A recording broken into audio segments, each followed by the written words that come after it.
शरद पवार विधानसभेला 20 मतदारसंघात तरुणांना संधी देणार। पक्ष सोडून गेलेल्या आमदारांविरोधात युवा नेते आता मैदानात उतरवणार आहेत। काहींची नावं जाहीर झालीत तर काही ठिकाणी पवारांकडून चाचपणी सुरू आहे। शरद पवार 20 मतदारसंघात आता युवकांना संधी देणार असल्याची माहिती मिळते। पक्ष सोडून गेलेल्या आमदारांविरोधात युवा उमेदवार देणार आहेत। या 20 मतदारसंघात तरुणांना संधी देणार अहेरी, आष्टी, दिंडोरी आणि गेवराई,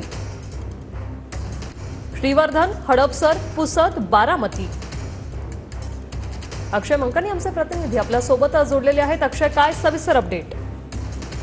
ऋषाली, खरं तर नव्या चेहऱ्यांना लोकसभेमध्ये राष्ट्रवादी काँग्रेस शरदचंद्र पवार यांच्या पक्षाकडनं संधी देण्यात आलेली होती आणि त्याचा फायदा जो आहे तो पक्षाला झालेला होता। तब्बल 10 लोकसभेच्या जागा लढवलेल्या होत्या, त्यापैकी 8 जागांवरती राष्ट्रवादी काँग्रेस शरदचंद्र पवार पक्षाचा विजय झालेला आहे आणि त्याचसोबतच शरद पवार यांच्यासोबत काम करणाऱ्या तरुणांचा ओढा जो आहे तो मोठ्या प्रमाणात असल्यामुळे आता तरुणांना संधी जी आहे ते आगामी विधानसभेच्या निवडणुकीच्या निमित्ताने राष्ट्रवादी काँग्रेस शरदचंद्र पवार यांच्या पक्षाकडनं मिळणार आहे आणि त्या सगळ्या संदर्भातली चाचपणी जी आहे ती राष्ट्रवादी काँग्रेस शरदचंद्र पवार यांच्या पक्षाकडनं सुरू असल्याचं आपल्याला सध्या तरी पाहायला मिळतंय।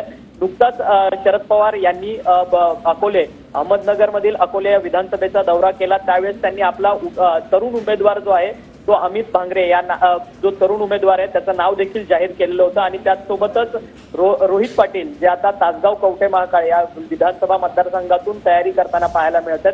त्याचसोबतच राष्ट्रवादी काँग्रेस शरदचंद्र पवार पक्षाचे युवकचे जे राज्याचे अध्यक्ष आहेत महबूब शेख, ते देखील आता या सगळ्या आमदारकीच्या मैदानामध्ये, विधानसभेच्या मैदानामध्ये उतरताना पाहायला मिळते। त्यांच्या बीड, आष्टी मतदारसंघातून ते निवडणूक लढणार असल्याची माहिती समोर येते। त्यासोबतच दिलीप वळसे पाटील यांच्या कन्या या देखील राष्ट्रवादी काँग्रेस शरदचंद्र पवार यांच्या पक्षात आहेत। पूर्वा वळसे पाटील त्या देखील निवडणुकीच्या रिंगणात उतरण्याची शक्यता आहे। त्यामुळे जवळपास 20 मतदारसंघामध्ये तरुण चेहरे देण्यासाठी राष्ट्रवादी काँग्रेस शरदचंद्र पवार पक्ष जो आहे तो आग्रही असल्याचं पाहायला मिळतं। नव्या चेहऱ्यांना संधी मिळाली की लोक त्या नव्या चेहऱ्यांना पसंती देतात आणि नवे चेहरे जे आहेत ते लोकप्रतिनिधी म्हणून लोकांच्या पसंतीस उतरतात। ही गोष्ट राष्ट्रवादी काँग्रेस शरदचंद्र पवार पक्षाला समजलेली आहे। त्यामुळे युवकांना संधी देण्याचं काम जे आहे ते सध्या पक्षाकडनं केलं जातं आणि त्या संदर्भातली चाचपणी जी आहे ती राष्ट्रवादी काँग्रेस शरदचंद्र पवार